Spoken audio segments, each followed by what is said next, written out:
Greetings in the name of the risen Christ. My name is Derrek Belase, and I am privileged to serve this annual conference as the Director of Connectional Ministry. I have been a lifelong United Methodist and was a fourth-generation member of the Carnegie United Methodist Church. Growing up in Carnegie provided me with many very unique opportunities to experience the diversity of cultures that Oklahomans know so well. Carnegie is the home of the Kiowa tribe of Oklahoma. The Kiowa are indigenous to the Great Plains. They migrated southward from western Montana into the Rocky Mountains in Colorado in the 17th and 18th centuries, and finally into the Southern Plains by the early 19th century. In 1867, the Kiowa were moved to a reservation in southwest Oklahoma.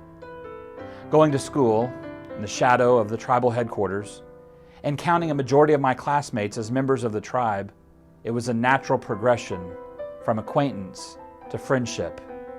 Throughout the years, we would share in foods and other tribal traditions. My family would attend powwows, often given in honor of various groups in our community, like the Volunteer Fire Department, where my dad served as the chief.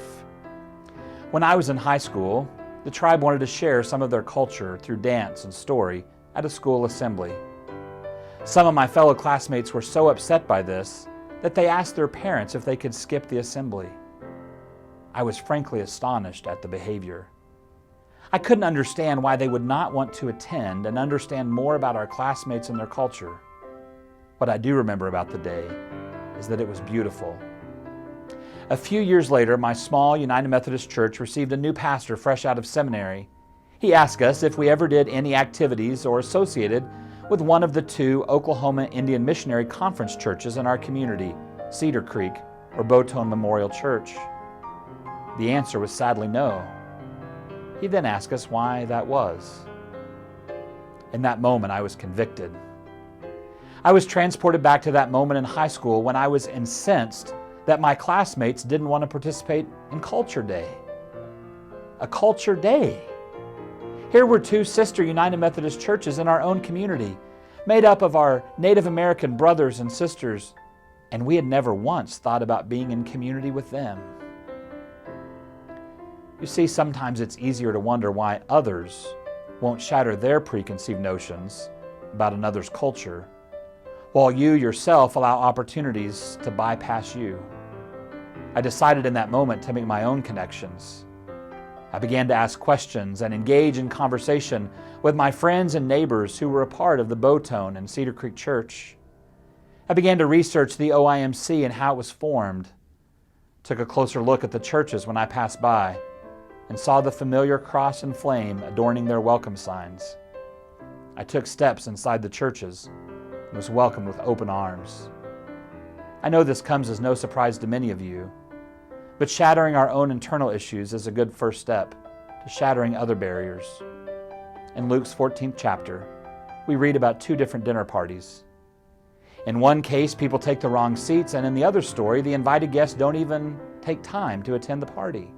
In both instances, Jesus shatters the normal ideas of who should be on the invitation list in the first place.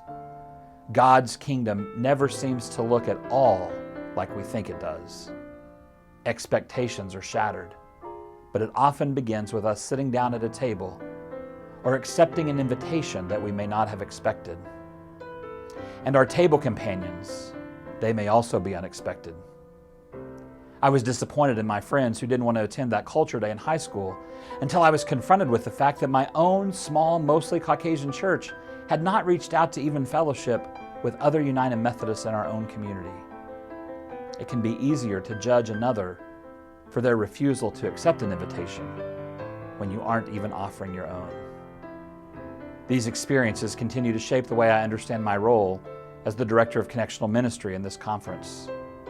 Paragraph 608 of the Book of Discipline outlines 6 responsibilities of the Connectional Ministries area. 2 of those read like this: developing and strengthening ethnic ministries, including ethnic local churches and concerns, and providing for advocacy and monitoring functions to ensure that the church is consistent with its stated values.